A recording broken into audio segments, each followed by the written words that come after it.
Le roi Mohamed VI a adressé ce vendredi un discours au 6e sommet Union européenne-Union africaine qui se tient à Bruxelles. La lecture a été donnée par le ministre des Affaires étrangères, de la coopération africaine et des Marocains résidant à l'étranger, Nasser Bourita.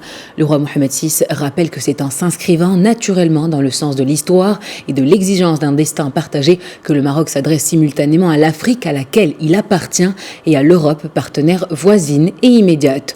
Le souverain rappelle que l'éducation, la culture, la formation professionnelle, la mobilité et la migration sont les priorités de l'action du Maroc sur son sol en Afrique et dans le cadre du partenariat avec l'Union européenne.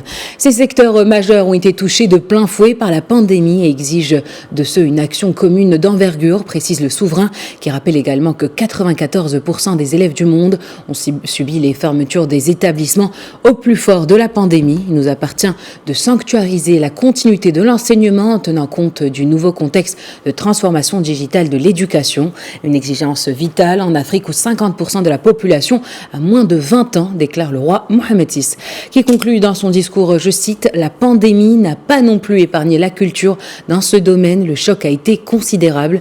La pandémie a démontré qu'en termes de mobilité, les migrants ne portent pas atteinte à l'économie. Ils ont même un impact positif pour les pays d'accueil où ils sont souvent des travailleurs essentiels. Nous l'affirmons avec d'autant plus de conviction qu'en notre qualité de leader de l'Union africaine, sur la question de la migration, nous avons toujours souhaité dissiper les malentendus. Telle est la vocation de l'Observatoire africain des migrations dont nous avons impulsé la création, objectiver les données, rétablir les vérités, concilier les intérêts de l'Afrique et de l'Europe. Enfin, la vraie richesse du partenariat entre l'Union africaine et l'Union européenne n'est pas de réunir 81 pays, c'est de les engager résolument vers la paix, la stabilité et la prospérité partagée, c'est-à-dire vers l'avenir de tous les citoyens africains et européen, conclut le souverain.